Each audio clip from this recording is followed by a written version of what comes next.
The last few days, the streets of Seoul have resembled its concert arenas. Customized light sticks popular with fans of K-pop are commonplace among demonstrators calling for the impeachment of President Yoon Suk-yeol after his failed martial law attempt last week. 비상계엄으로 촉발되었던 탄핵 촉구 집회가 이제는 한국을 넘어서 전 세계적인 관심사가 되고 있는 상황입니다. 주요 언론사인 미국의 BBC, CNN을 비롯 파이낸셜 타임스까지 전례 없는 이번 일의 외국인들은 한국인들은 미쳤다는 감탄사가 연신 쏟아져 나오고 있는데요. 심지어 한국 시위는 축제장이라며 자신은 축제를 즐기기 위해 한국으로 간다는 말까지 나오고 있는 상황입니다. 과연 외국인들은 이번 한국의 이런 현장을 어떤 모습으로 바라보고 있을까요?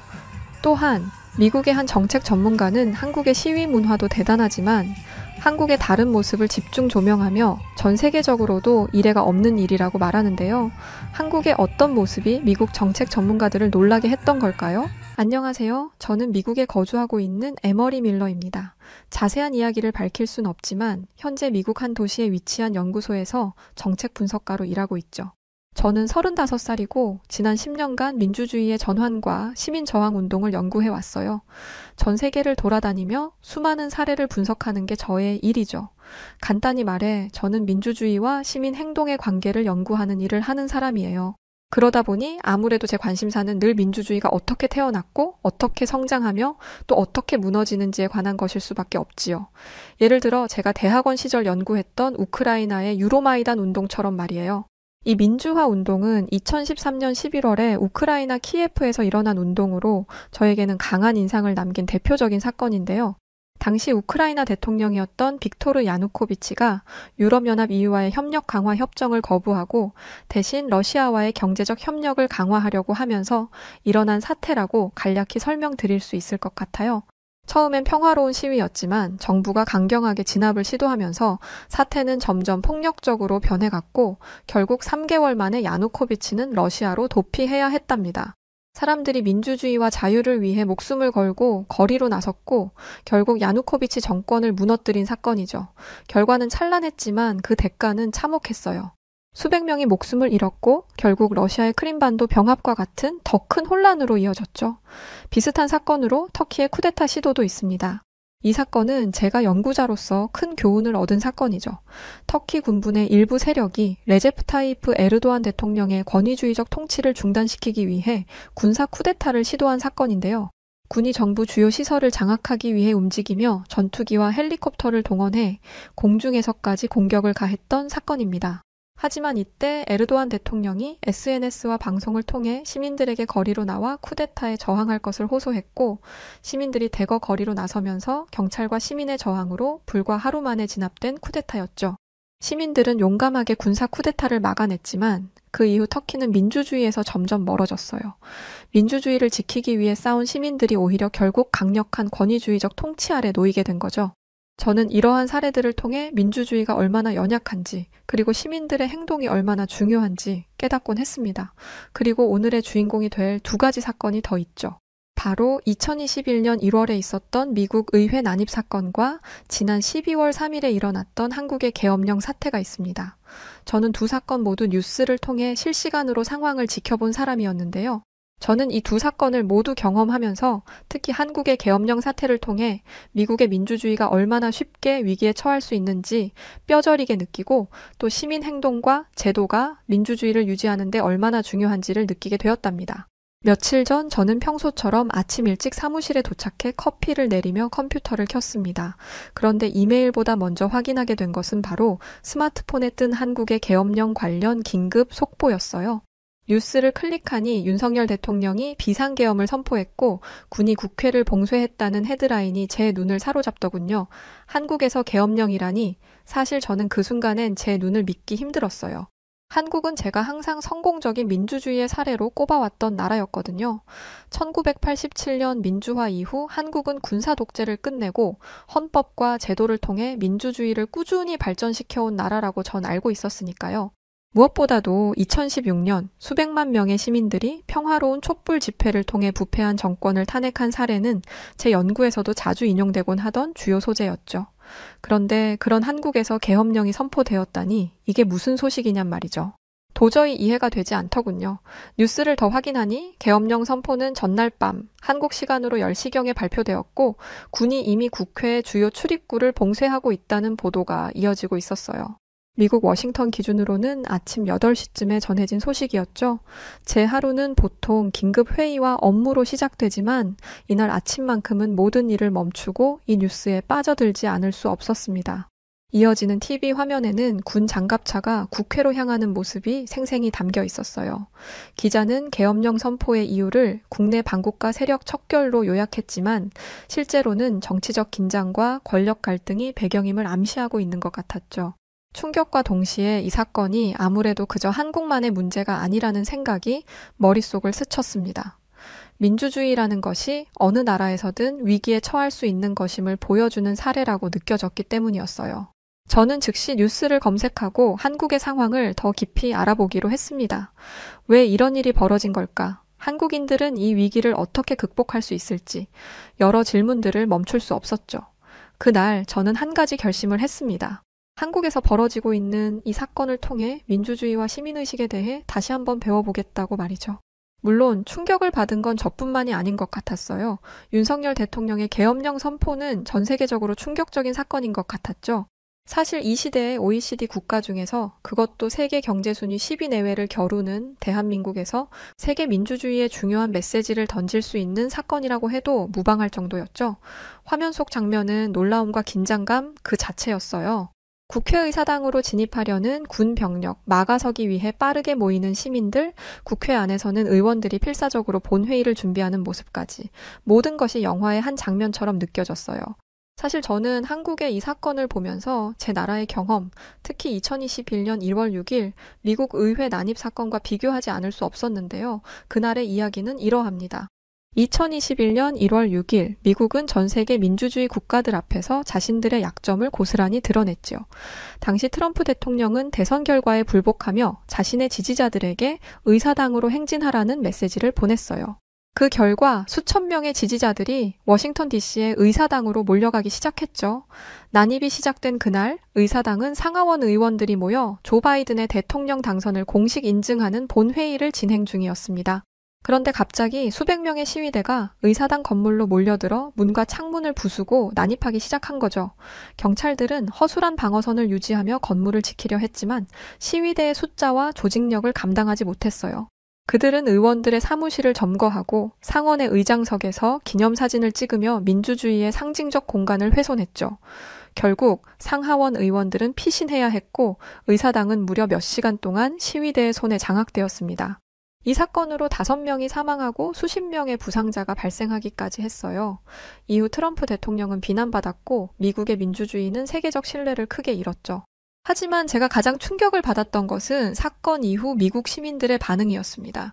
일부는 시위대의 행동을 옹호하며 트럼프의 주장을 지지했고 다른 일부는 민주주의가 위협받는 상황에서도 무관심하게 지나쳤어요. 그 결과 시민사회는 분열되었고 미국의 정치적 긴장은 더욱 심화되게 되었죠. 반면 지금 한국에서 벌어지는 상황은 너무도 달라 보였습니다. 윤석열 대통령이 계엄령을 선포한 후 불과 몇 시간 만에 시민들이 행동에 나섰고 수천 명이 국회의사당 주변에 모였으니까요. 확인해보니 이미 한국의 SNS와 온라인 커뮤니티에서는 빠르게 메시지가 공유되며 사람들이 조직적으로 모여들고 있었는데요. 시민들은 단순히 항의만 한 것이 아니라 국회로 진입하려는 군의 움직임을 막기 위해 도로를 차단하고 일부는 직접 군인들에게 평화적인 설득을 시도하기도 하는 것 같았어요. 정말로 놀라운 모습이었죠. 시민의식이 이 정도로 성장할 수 있다는 사실 자체도 믿을 수 없을 정도였고요. 심지어 젊은 층의 사람들은 즉석에서 법률 관련 정보를 공유하며 계엄령의 부당함을 논리적으로 반박하기도 하더군요. 한국 시민들의 이런 행동은 미국의 의회 난입 사건과 극명히 대조적으로 보이고 있었어요. 미국의 시위는 민주주의를 무너뜨리려는 혼란과 폭력으로 이어졌다면 한국의 시민 행동은 민주주의를 지키려는 평화적이고 조직적인 움직임으로 이어지고 있었죠. 이렇게 되니 이 상황 전체가 참으로 흥미로운 주제가 아니게 될 수 없더군요. 저는 한국 시민들의 빠른 행동력과 단결된 대응을 보며 스스로에게 질문을 던졌습니다. 왜 한국에서는 시민들이 이렇게 빠르게 조직되고 한 목소리로 민주주의를 지키려 할 수 있을까? 왜 미국에서는 1월 6일 사건 이후 시민사회가 더 깊이 분열되었을까? 한국의 역사는 아마도 이런 차이를 설명하는 데 중요한 단서를 줄 수 있을 거라는 생각이 들었어요. 한국은 군사 독재에서 민주주의로의 전환을 시민들의 힘으로 이뤄낸 나라니까요.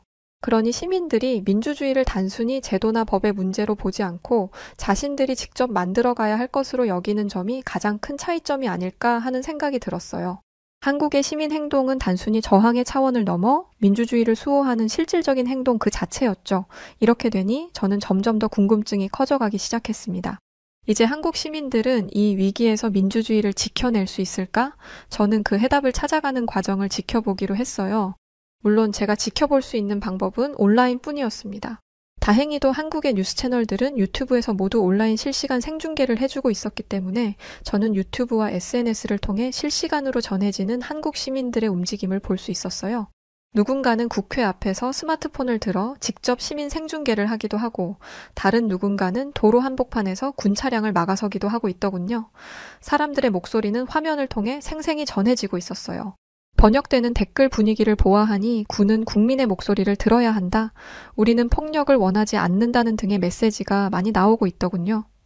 누군가 군인에게 그렇게 외치는 것 같기도 했어요. 확실치는 않았지만요. 심지어 군 차량이 천천히 도로로 진입하려 하자 시민들이 손을 맞잡고 인간 장벽을 형성하며 막아서기 시작했어요. 유튜브의 라이브 스트리밍 창은 수많은 응원의 메시지로 가득 차고 있었습니다. 민주주의를 지켜달라, 세계가 당신들과 함께한다는 등의 저와 같은 외국인들의 메시지도 있었죠. 물론 저도 그중 하나였습니다. 평소 연구자로서 항상 사건을 분석적이고 객관적으로 바라보려고 노력했지만 이 순간만큼은 저도 그들의 목소리에 깊이 공감할 수밖에 없었죠. 영상을 통해 본 장면은 제가 지금껏 연구했던 어떤 사례보다도 강렬했습니다. 국회로 진입하려는 군 병력과 이를 온몸으로 막으려는 시민들, 그리고 거리 곳곳에서 울려 퍼지는 시민들의 목소리. 시민들은 서로를 격려하며 즉석에서 바리케이드를 만들고 차량 통제를 위해 움직이고 있었습니다. 이러한 시민들의 저항이 국회가 계엄 해제 요구안을 의결할 시간을 벌어주는데 큰 역할을 하고 있는 것 같았어요. 그중 특히 기억에 남는 순간이 있었습니다. 한 중년 남성이 장갑차 앞에 서서 손을 들어 올리며 말했습니다. 우리가 지켜야 할 것은 바로 헌법입니다. 당신들도 우리와 같습니다. 그의 목소리는 떨렸지만 그 진심이 화면 밖으로도 전달되는 듯 했어요. 누군가 영문으로 댓글을 달아주어 알 수 있었고 이 장면은 생중계를 통해 전 세계로 퍼져나가고 있었습니다. 그런데 동시에 걱정이 밀려오더군요. 군의 움직임이 점점 강경해지고 있었기 때문에 시민들에게 혹시 무력을 행사하지는 않을까 하는 불안감이 들었죠. 하지만 시민들은 결코 물러서지 않고 있었어요. 어떤 이는 군인들에게 직접 대화를 시도하며 여전히 설득을 하고 있었고 또 다른 이는 시민들에게 법적 권리를 설명하며 차분히 행동할 것을 요청하고 있었죠. 그들의 행동은 그저 감정적인 저항이 아니라 체계적이고 평화적인 민주주의 수호의 실천으로 보였어요.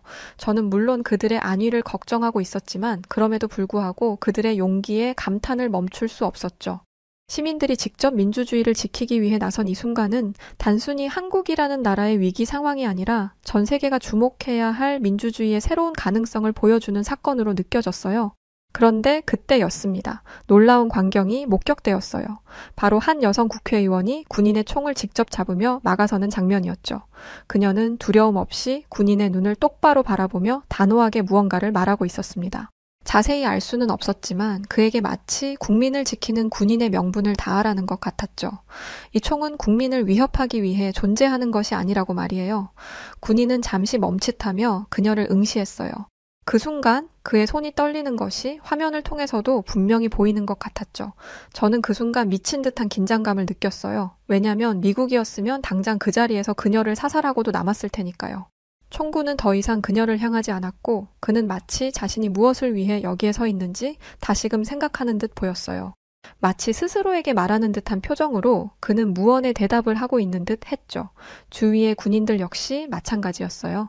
그 군인의 모습은 마치 자신이 국민을 지키기 위해 존재한다는 사실을 깨닫고 그 총구가 어디를 향해야 할지 스스로 결정한 것처럼 보였습니다. 그녀를 해치기는커녕 그는 그저 그 자리에 서서 총을 내리지도 더 이상 위협적으로 움직이지도 않았어요. 그와 동시에 군과 시민들 사이의 대치 또한 계속되었지만 물리적 충돌은 일어나지 않았지요.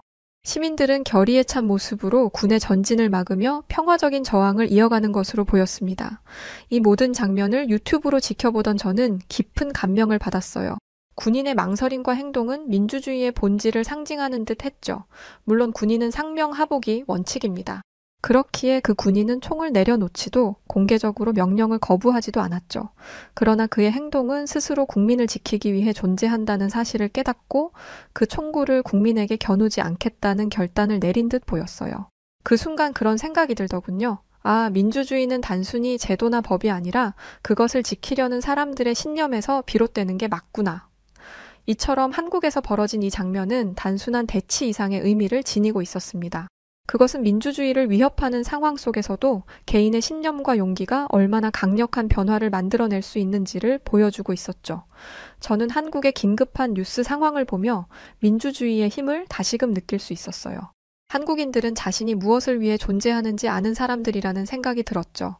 이러한 장면은 SNS와 유튜브를 통해 빠르게 확산되고 있었고 많은 사람들이 이를 시청하며 역사적인 순간을 실시간으로 지켜보고 있었어요.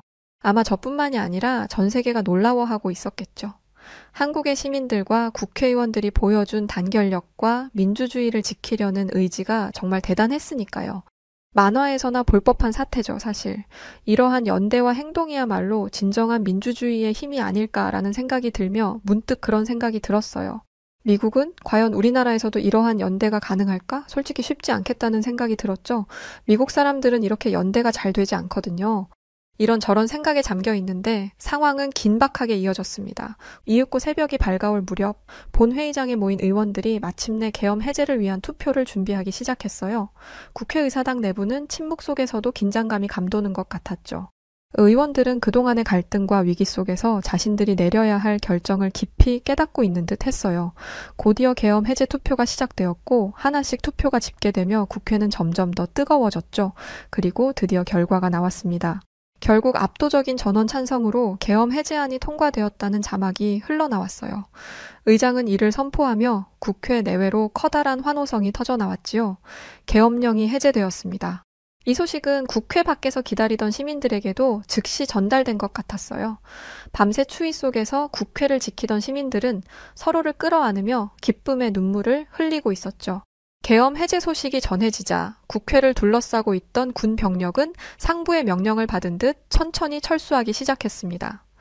장갑차가 후진하고 군인들이 국회의사당을 떠나는 모습은 많은 이들에게 안도감을 주었어요. 저를 포함해서 말이죠. 전 사실 여기서 다른 나라들처럼 군과 시민들이 싸울 거라고 생각했어요. 그것 봐라 이놈들아 하면서 말이죠. 그런데 놀랍게도 군이 철수하는 동안 시민들은 오히려 그들에게 감사와 격려의 말을 건넸습니다. 같은 국민으로서 서로 다치지 않아서 다행이라고 말하는 것 같았죠. 어떤 군인은 시민들의 말을 듣고 고개를 숙이며 미소를 지어 보이기까지 했습니다. 그 모습은 긴장감 넘치던 밤을 잊게 할 만큼 평화로웠죠. 유튜브 생중계로 이 모든 과정을 지켜보던 저는 믿기 힘들 정도로 감동을 받았어요. 눈물이 날 것 같았죠. 이게 영화가 아니라 현실이라니. 진정한 민주주의는 이런 것이라는 말만을 반복할 뿐이었어요. 한 나라의 국민들이 뭉쳐 독재적인 위협에 저항하고 자신들의 민주주의를 지켜낸 이 장면은 제가 평생 연구하고 고민해온 민주주의의 실천적인 사례 그 자체였거든요. 계엄 해제를 위해 싸운 국회의원들, 위험을 무릅쓰고 국회를 지킨 시민들, 그리고 무력을 사용하지 않고 물러난 군인들까지. 이 모든 이들이 만들어낸 아름다운 결과는 민주주의를 사랑하는 전 세계인들에게 깊은 감동과 교훈을 남길 만한 사례였습니다. 그날 한국에서 벌어진 일들은 민주주의의 살아있는 힘과 가능성을 보여준 현실 그 자체였던 것 같아요. 그 이후 계엄 해제 소식은 순식간에 전 세계로 퍼져나갔습니다. 유튜브 생중계를 통해 사건을 지켜보던 저는 자연스럽게 주요 외신들이 이 사건을 어떻게 다루는지 궁금해졌죠. 스마트폰과 노트북을 번갈아 켜고 BBC, CNN, 뉴욕타임스 등 주요 언론의 보도를 확인하기 시작했어요. 제일 먼저 BBC는 이 사건을 헤드라인으로 다루며 한국 시민들을 민주주의를 수호한 영웅이라 칭하고 있었습니다. 보도는 이렇게 시작됐어요. 한국 시민들은 계엄령이라는 독재적 조치를 단 몇 시간 만에 평화적이고 단결된 행동으로 저지했다. 이들은 민주주의의 진정한 의미를 전 세계에 보여주었다. 또한 BBC 기자가 국회 앞에서 보도하는 장면이 유튜브에 클립으로 올라왔죠. 그는 저처럼 감정이 북받친 듯 목소리를 떨며 말하고 있었어요. 이 장면은 정치적 사건을 넘어 민주주의의 살아있는 교훈이다. 우리는 오늘 이곳에서 민주주의의 새로운 가능성을 보았다. 라고 말이죠. 이어서 CNN 역시 사건을 상세히 보도하며 이를 현대 민주주의 역사에서 드문 사례라고 표현했습니다. 한국 시민들은 군사적 압박 속에서도 폭력적 충돌 없이 계엄령을 철회시켰다. 이는 전 세계 민주주의 역사에서 손에 꼽을 만큼 독특하고 중요한 사례로 기록될 것이다. CNN의 보도에서는 특히 시민들의 평화적 행동에 초점을 맞추고 있었어요. 시민들이 군 차량 앞에 서서 평화적으로 설득하고 군이 철수할 때 박수와 격려를 보낸 장면은 CNN 기자들조차 감탄을 금치 못하게 만들었죠. 한국 시민들은 저항하는 데 그치지 않았다. 그들은 평화와 화합의 메시지를 던졌다. 이것이 진정한 민주주의의 힘이다. 라고 CNN은 말을 전했어요. 이어서 뉴욕타임스는 사설에서 이렇게 평가했어요. 한국은 단결된 시민 행동을 통해 민주주의가 위기에 처했을 때 어떤 방식으로 대응해야 하는지 전 세계에 모범을 보였다. 이는 제도적 한계를 넘어선 공동체의 연대와 의지를 상징한다고 말이죠. 사설은 또한 한국의 시민의식을 집중 조명했어요. 군사적 충돌과 정치적 혼란 속에서 한국 시민들은 자발적으로 움직이며 민주주의의 가치를 수호했다. 이들의 단결과 행동력은 단지 한국을 위한 것이 아니라 전 세계 민주주의를 위한 메시지다. 제 말이 이 말이라니까요. 이런 보도들을 읽으며 저는 제가 느낀 감동이 단지 저만의 것이 아니었음을 깨달았어요. 한국 시민들의 용기와 단결은 국경을 넘어 많은 이들에게 감동과 교훈을 주고 있는 것 같았죠. 저는 한국이 제가 생각한 것보다 오히려 더욱 강한 민주주의를 가진 나라라는 걸 느낄 수 있었습니다. 계엄령 발표 뉴스를 접했던 몇 시간 전과 다르게 말이에요. 외신들은 한국을 민주주의의 모범으로 칭송하고 있었지만 저는 그 칭송이 단순히 제도적 안정성에 대한 것이 아니라 그것을 지키는 사람들의 용기와 결단에 대한 것이란 사실을 명확히 알 수 있었어요. 저는 한국의 국민들에 대한 깊은 존경과 감동을 가슴에 품게 되었지요. 만약 계엄령 사태 자체 때문에 부끄러워하시는 한국인 여러분들이 있다면 절대 그러지 마세요. 왜냐하면 이번 사건은 오히려 한국의 민주주의가 얼마나 성숙한지를 보여주는 사태였거든요. 미국에서 있었던 의회 난입 사건을 떠올렸을 때 미국은 정치적 분열과 혼란 속에서 민주주의가 흔들리는 모습을 여과 없이 드러냈잖아요. 그날 일부 시민들은 민주주의의 근본을 위협하며 폭력을 행사했고 다른 이들은 방관자로 남았죠. 심지어 많은 이들이 그것을 정당화하려는 모습마저 보였고요. 한국을 보며 저는 스스로에게 몇 번이고 묻습니다. 왜 우리는 한국처럼 단결하지 못했을까? 왜 우리는 우리 스스로의 민주주의를 지키기 위해 하나가 되지 못했을까? 미국은 세계에서 가장 오래된 민주주의 국가 중 하나라고 자부해요. 그러나 최근 몇 년간 우리의 정치와 사회는 점점 더 분열되고 그 결과 시민들이 민주주의를 지키는데 필요한 신뢰와 연대를 잃어버렸죠. 반면 한국은 단합된 시민의식으로 독재의 위협에 맞섰고 그 과정에서 평화와 화합의 메시지를 전달했어요.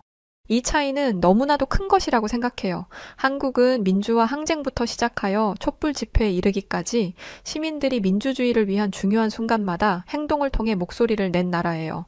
한국인들의 촛불은 단지 물리적 저항의 도구가 아니라 평화적이고 성숙한 시위 문화를 상징하죠. 그래서 저는 한국을 존경합니다. 한국은 단순히 선진국이 아니라 민주주의의 진정한 강자라고 생각해요. 시민 한 사람 한 사람이 자신이 민주주의의 주체임을 인식하고 행동으로 보여주는 것 같아요. 저는 이런 한국의 사례를 더 깊이 연구하고 배우고 싶습니다. 한국의 촛불은 단지 한국을 밝힌 것이 아니라 세계 민주주의의 미래를 밝히는 빛이에요. 마지막으로 저는 한국 시민들에게 이런 말을 전하고 싶습니다. 저는 지금도 한국을 지켜보고 있습니다. 그리고 앞으로도 그럴 것이에요. 여러분은 전 세계 사람들에게 민주주의가 무엇인지 보여주고 계십니다. 지금처럼 멋진 모습을 계속 보여주세요. 여러분의 촛불은 단순히 한 나라의 민주주의를 위한 것이 아니라 세계의 민주주의를 위한 희망의 불꽃이라는 걸 잊지 마세요. 그리고 또 한국 시민 여러분, 감사합니다. 여러분은 제가 민주주의를 다시금 믿고 존경하게 만든 분들이에요. 여러분 덕분에 저는 오늘도 제 나라의 민주주의를 위해 작은 행동을 시작하려 합니다. 한국은 단지 한 나라가 아니라 세계의 민주주의를 지키는 중요한 사례로 역사에 남을 것이에요. 이렇게 이야기하며 저는 다시 한번 한국의 촛불처럼 작은 불빛이 모여 거대한 빛을 만들어내는 장면을 떠올립니다. 그 불빛은 앞으로도 전 세계 사람들에게 계속해서 희망의 메시지를 전할 것이라고 믿어 의심치 않아요. 한국 존경합니다. 언제나 지금의 빛을 잃지 마세요. 미국 세인트폴에 있는 한 영화 제작사가 동아시아 다큐멘터리를 기획했던 한 여성이 좌절한 듯 고민하고 있는 모습이 보입니다.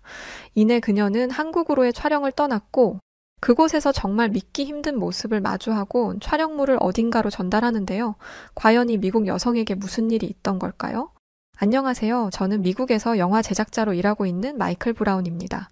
영화 제작을 한다고 하면 다들 대단한 일을 하는 것처럼 생각하고는 하시는데 사실 다큐멘터리 영화를 만드는 사람이기 때문에 돈을 많이 버는 것도 아니고 그다지 유명하지도 않습니다. 그럼에도 불구하고 다큐멘터리 제작을 계속해서 하는 이유는 세계 각국의 문화와 역사를 담아내는 게 제 꿈이었기 때문이에요.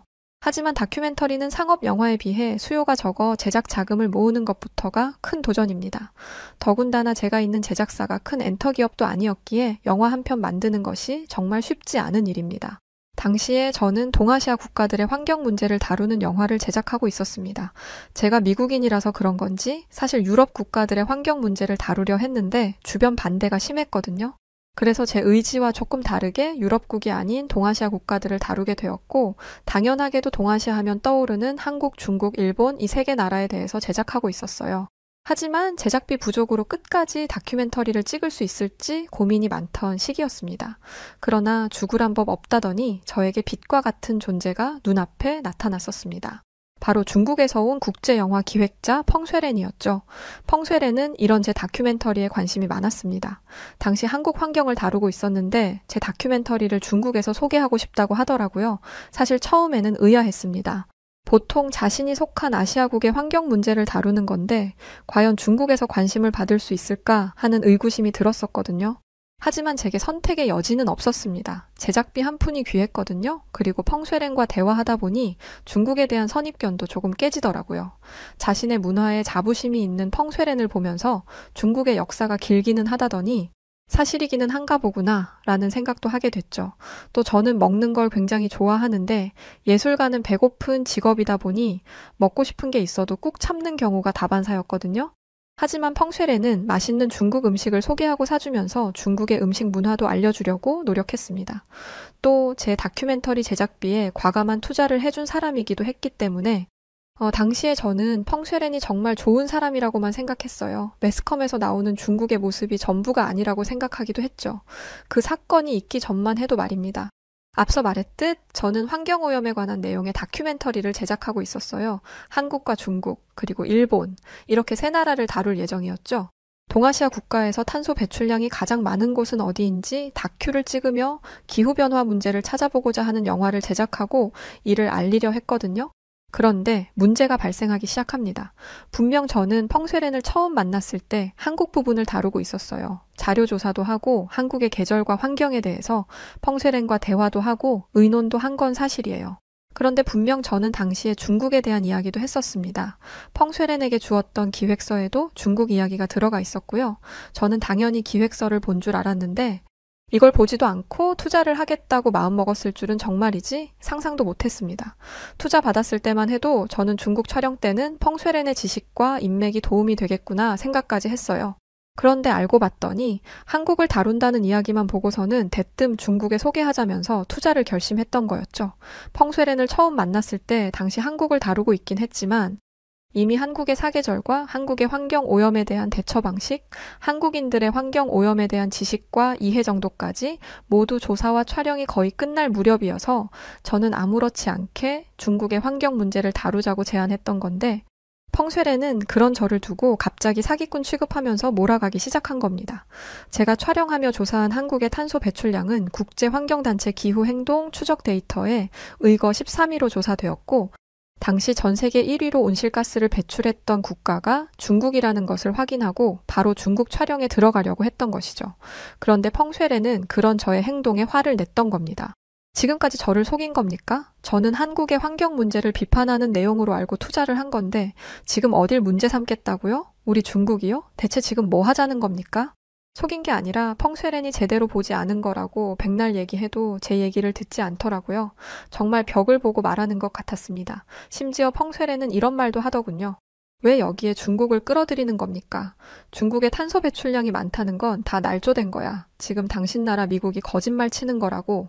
미국인이라서 잘도 속아온 모양인데 이건 전 세계적으로 잘 알려진 사실이야. 한국을 다루기로 했으면 한국을 다뤄야지 뭔 중국이야. 너무나 원색적인 비난에 당황스럽더라고요. 제가 지금까지 본 모든 모습이 거짓말이었다니 솔직히 인간적으로 상처받았어요. 그리고 미국이 뭐 하려고 그런 거짓말을 한답니까? 하려면 중국이 하겠죠.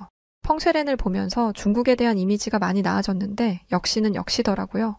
미국은 인정이라도 하지 중국은 인정조차 안 하려고 하는 모습에 정남이가 떨어졌습니다. 펑쉐렌은 여기서 그치지 않았습니다. 이번엔 저희 다큐 영화사에 투자했던 투자금을 빌미로 협박을 하더라고요. 당신이 계속 고집을 부리면서 중국 얘기를 넣겠다고 하면 모든 투자금 철회할 거예요. 지금까지 들어간 돈을 모두 토해내게 만들 거라고. 내가 이러라고 돈을 쓴 줄 알아? 중국을 비판하는 내용을 중국에 소개하라고? 펑쉐렌은 한국을 비판하는 내용을 중국에 소개해서 사람들의 호응을 얻을 생각이었던 거예요. 중국과 한국의 관계가 좋지 않다는 건 너무나 잘 알고 있었지만 본인들 잘못은 쏙 빼고 남의 나라 잘못만 소개하려고 하다니 더 이상 펑쉐렌과 함께 앉아있는 게 무의미하다고 느껴졌습니다. 솔직히 투자금을 회수한다고 하는 말에 살짝 위축되기는 했어요. 투자금을 회수하는 건 불가능하다고 이야기했더니 저를 사기죄로 고소한다고 했거든요. 미국에 그런 가짜뉴스를 퍼뜨리려고 하다니 당신들이 우리 중국을 욕보이게 하는 주 범인들이었구만. 내가 당장 당신들 고소할 거야. 무슨 영화를 그렇게 본 건지 미국 정부가 뭐가 아쉬워서 저같이 평범한 사람을 범인으로 만들겠어요. 그리고 무슨 효과가 있다고 이 소규모 자본 다큐멘터리로 중국과 기싸움을 하겠냐고요. 중국은 국가 차원에서 구린 공작을 많이 한다던데 그게 사실인 것 같았습니다. 펑쉐렌은 씩씩거리며 떠났고 저는 며칠 뒤 정말 펑쉐렌이 고소를 했다는 연락을 받게 됐습니다. 급하게 변호사를 선임했지만 가뜩이나 부족한 제작비에서 비싼 변호사 비용을 지불하게 된 건 너무나 큰 손해였습니다. 법정 공방은 몇 달간 이어졌어요. 다행히 무혐의를 받아냈지만 정신적으로도 피폐해졌고 금전적으로도 손해였죠. 하지만 다큐 제작을 포기하지 않았습니다. 제작진의 임금을 주지 못해 혼자 모든 걸 해야 했지만요. 저는 새로운 계획을 세우면서 첫 목적지로 중국의 후난성에 있는 유명 자연 명소인 장가게에 가게 되었어요. 중국의 광활한 자연을 보여주면서 중국인들이 왜 자연을 지켜야 하는지 알리기 위해서였죠. 정신없이 촬영 장비를 세팅하고 자연 풍경을 촬영하고 있는데 중국인들로 보이는 사람들이 저를 부르더라고요. 그러더니 굉장히 날선 목소리로 지금 우리 찍고 있는 거예요? 라고 하더라고요. 순간 차갑게 돌변했던 펑쉐렌이 생각나면서 심장이 덜컥 내려앉았지만 침착하게 대답했습니다. 아닙니다. 저는 이 절벽과 주변 환경을 촬영하고 있어요. 환경과 다큐멘터리를 만들고 있거든요. 사람은 찍지 않아요. 그러나 제 설명에도 불구하고 그들의 표정은 점점 더 험악해졌습니다. 그러더니 갑자기 소리를 지르더라고요. 보통 목소리를 천천히 높이다가 소리를 지르는데 그런 것도 없었어요. 정말 당황스럽더라고요. 짧은 머리에 몸에 문신까지 하고 있던 중국인들 사이에 둘러싸이게 되니 사실 솔직히 정말 많이 무서웠습니다. 그리고 중국인들은 저에게 협박하기 시작했죠. 거짓말하지 말고 카메라 내놔. 방금 분명히 우리를 찍었지? 아니야? 당장 카메라 내놓으라고. 그게 싫으면 돈을 내. 무슨 준비라도 했던 사람들처럼 함께 있던 사람들은 죽이 척척 맞았습니다. 영어까지 잘 구사하는 사람까지 있던 걸 봐서는 중국을 찾은 해외 관광객들을 상대로 이런 일들을 종종 벌이는 것 같았어요. 그러면서 심지어 제 카메라를 뺏으려고까지 했습니다. 공격적으로 손을 뻗어 제 카메라를 빼앗으려 하길래 저는 본능적으로 카메라를 감싸 안았습니다. 그러나 여러 명이 저를 잡고 흔드는 바람에 결국 카메라를 놓쳤고 카메라가 언덕 밑으로 빠르게 굴러 떨어지면서 카메라는 산산이 조각나고 말았어요. 급하게 내려가서 카메라를 주워 담았는데 중국인들은 미안한 기색 하나 없이 제게 와서는 당장 카메라와 돈을 내놓으라는 말만 하더라고요. 그 카메라는 제가 가진 거의 모든 걸 팔아 마련한 것이었어요. 그리고 지금까지 촬영한 모든 영상이 담겨 있었습니다. SD카드는 어떻게든 건질 수 있을지 모르지만 카메라 자체가 완전히 망가져 버렸다는 사실에 엄청난 좌절감을 느꼈어요. 저는 중국인들에게 따져 물었습니다. 카메라가 이 지경이 됐는데도 내놓으라는 말이 나와요? 대체 뭘 보여달라는 거예요? 라고 외치자 중국인들은 카메라가 부서져도 메모리는 남는 거 다 알고 있어. 당장 내놔. 그게 아니면 돈을 내던지. 저는 제가 모든 걸 팔아 마련한 제 카메라가 부서진 탓인지 저도 모르게 더 이상 참을 수 없었는지 무서움도 잊은 채 중국인 무리를 향해 거칠게 소리쳤습니다. 내가 내 카메라로 촬영을 하는데 무슨 상관입니까? 그리고 여기는 공공장소예요. 내 권리를 당신들이 뭔데 뺏으려고 난리야. 그리고 사람 찍지 않았다고 말했잖아. 당신들이 예의 바르게 부탁했으면 그냥 보여줬을 거야. 그런데 당신들은 어떻게 했어? 대뜸 화를 내더니 나를 공격했잖아. 중국인들은 제 말을 듣고도 비아냥거렸습니다. 아니, 우리가 화를 내긴 뭘 내? 그냥 중국인이라 목소리가 좀 큰 것뿐인데? 그리고 떳떳하면 아무리 큰 소리를 냈어도 보여주면 될 일 아니야? 보여주기 싫음 돈을 내라니까 돈도 없고, 하여튼 미국 양키 놈들은 간이 콩알만 해서 별것도 아닌 거에 놀란다니까? 이렇게 말하면서 낄낄거리기도 하더라고요. 저는 자유국가 미국인이라는 것을 강조했어요. 저는 미국인이에요. 자유국가는 누구도 개인의 권리를 침해하지 않아요. 자유를 무시하는 행동은 공산국가인 중국인들에게나 가서 하세요.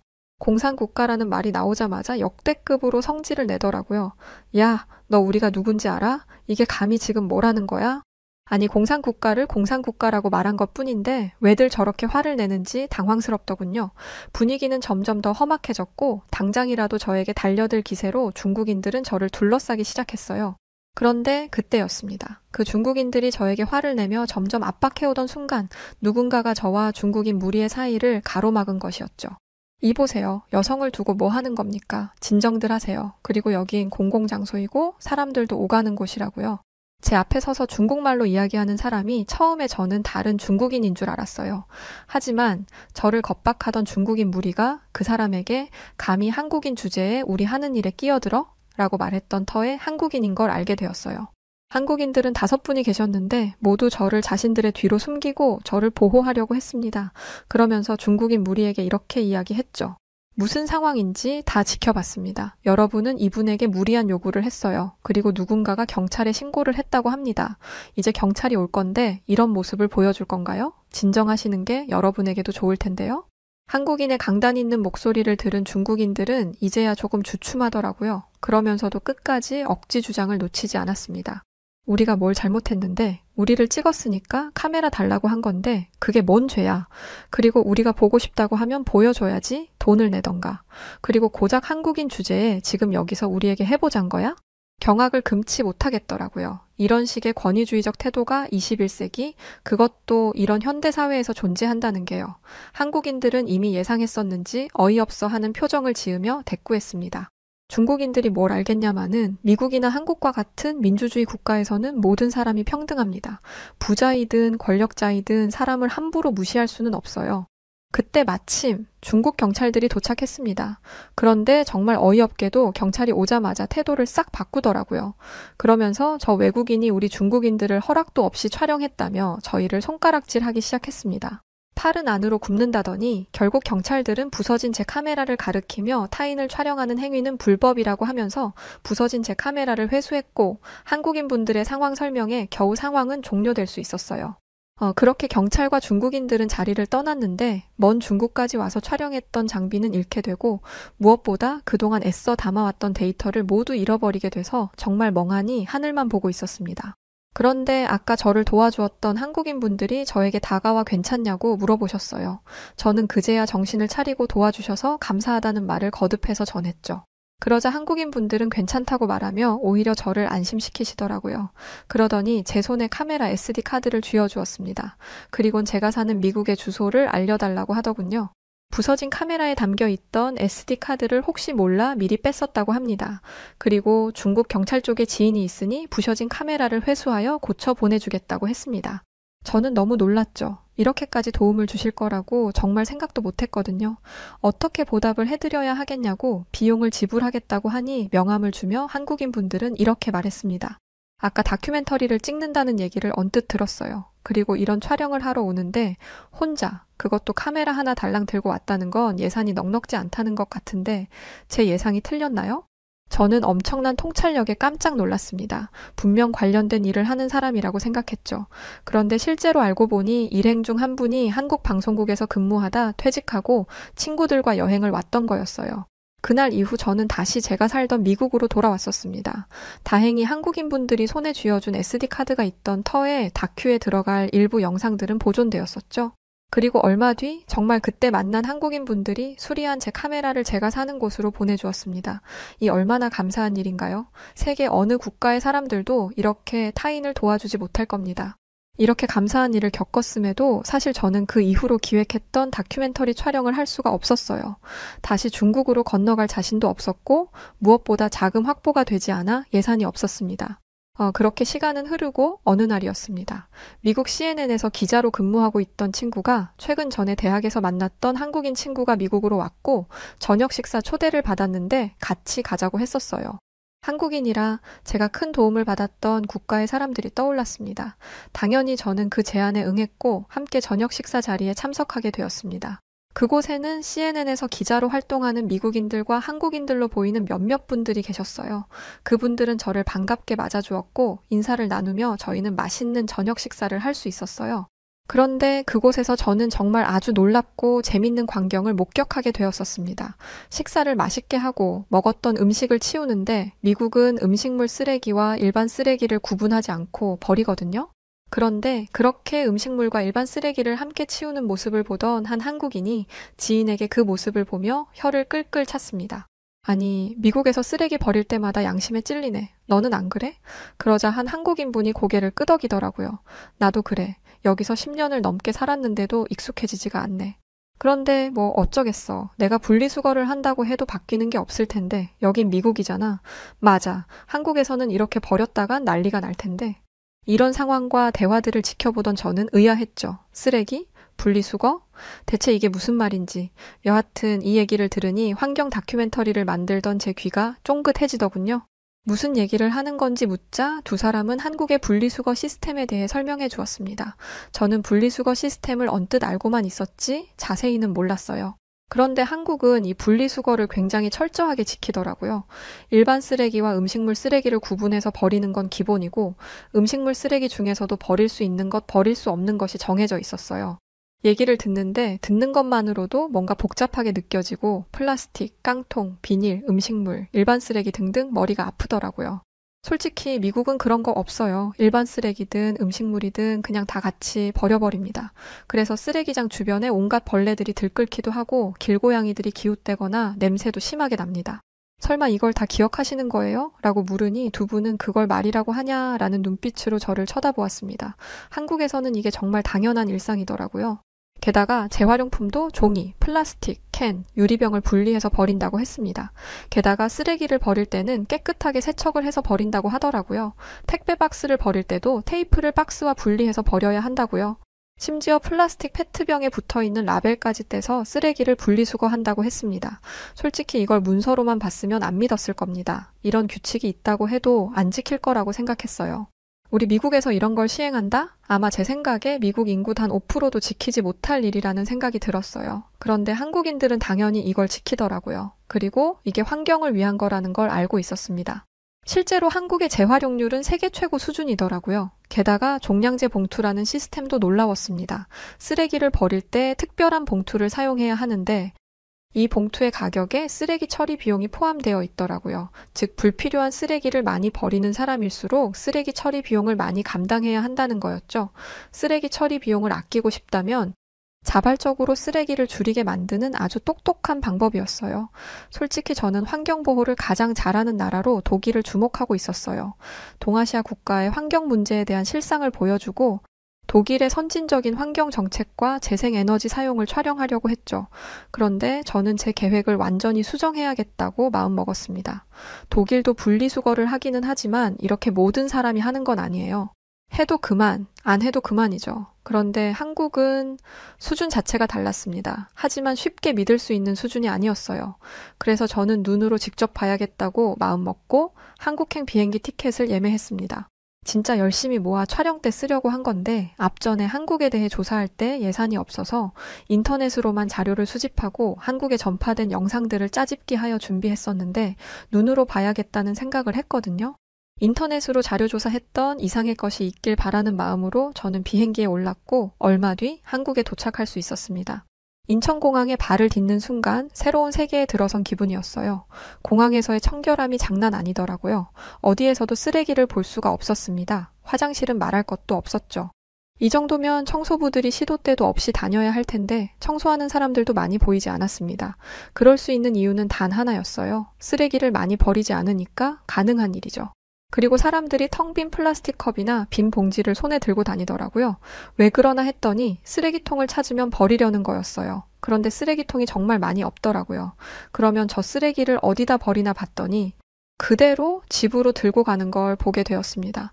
미국이었다면 그냥 바닥에 버렸을 거예요. 그렇게 쓰레기가 모이면 그곳이 쓰레기통이 되는 거죠. 한국의 거리에는 수많은 사람들이 있었지만 땅에 떨어진 쓰레기를 찾아보기가 힘들었습니다.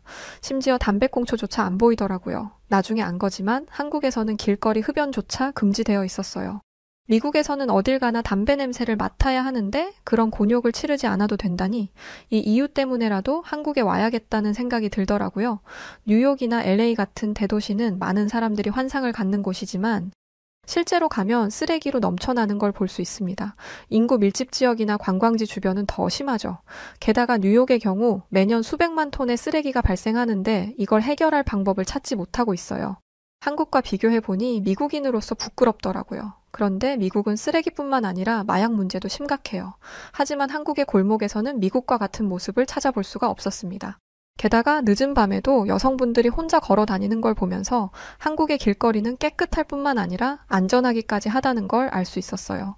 더 놀라운 건 뭔지 아세요? 제가 있던 곳이 서울이라는 대도시였다는 거예요. 사람이 많으면 문제가 생길 확률이 높아지는 건데 아무 문제 없이 사람들이 안전하게 밤거리를 돌아다닐 수 있다니 평생 이런 걸 누려본 적 없는 저로서는 너무나 부러운 모습이었습니다.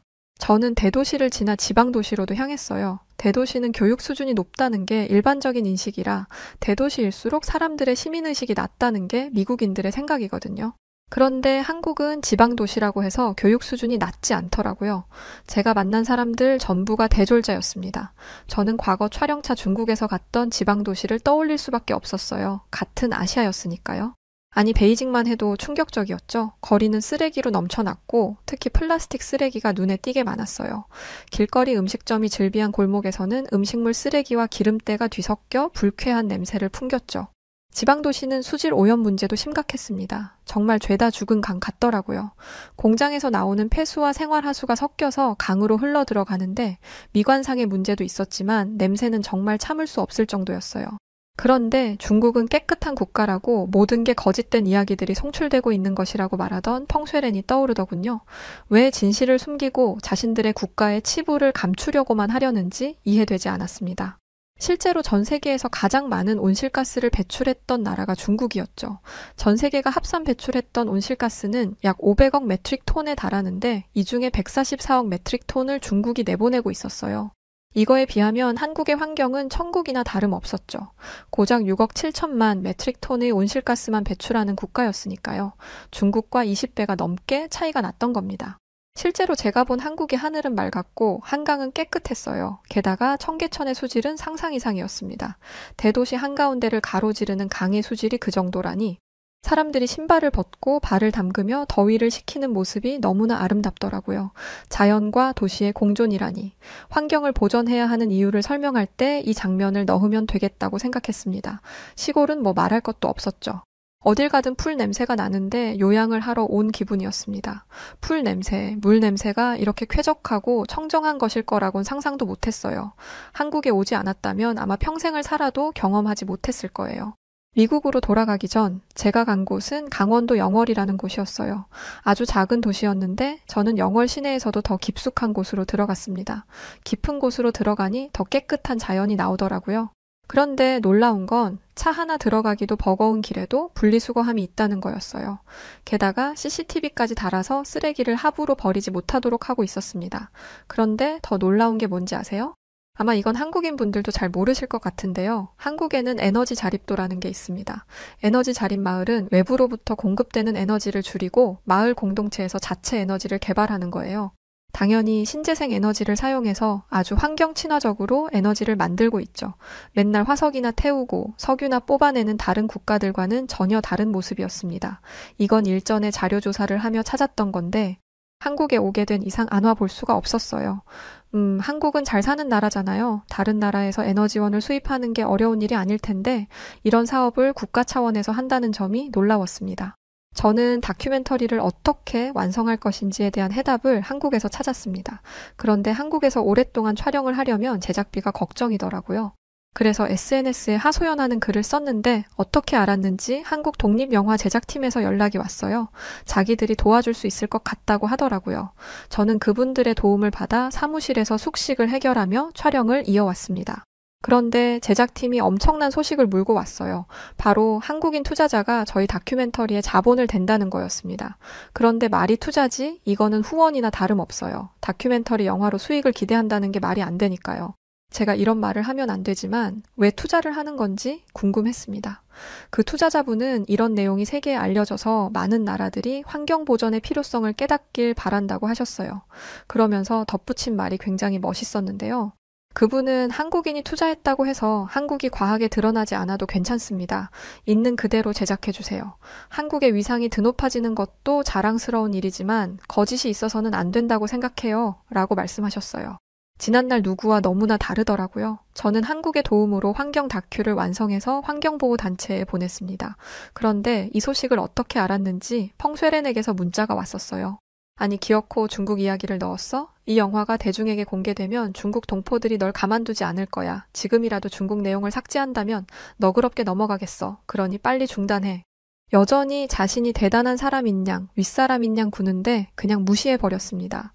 어디 한번 해보라죠. 제가 이런 것도 각오하지 않고 다큐멘터리를 만들었을까요? 그리고 이제는 제게도 든든한 한국인 동료들이 생겼습니다. 그래서 더 이상 두렵지 않아요. 제가 만든 다큐멘터리가 언제 대중분들에게 공개될지는 모르겠지만 그날이 오면 꼭 한국인 여러분들에게도 공유하도록 하겠습니다. 그리고 한국인 여러분들 정말 감사합니다. 네, 오늘 사연 여기까지인데요. 저도 한국 사람이라 저희는 분리수거 이런 게 그냥 당연한 거라고 생각하고 있었는데 다른 나라는 아예 안 하고 있던 거였네요. 그러면서 무슨 환경 운운하는 건지 제발 우리 대한민국의 환경 시스템을 도입하셔서 전 세계가 다 같이 환경에 앞장섰으면 좋겠습니다. 자, 그럼 오늘 사연 어떻게 들으셨나요? 사연이 재밌으셨다면 구독과 좋아요 부탁드리고 그럼 지금까지 사연을 전해드렸던 여우튜브 송은지였습니다. 영상 끝까지 시청해주신 모든 분들 고맙습니다. 그리고 우리 구독자분들 모두 감사하고 사랑합니다. 당신만의 여우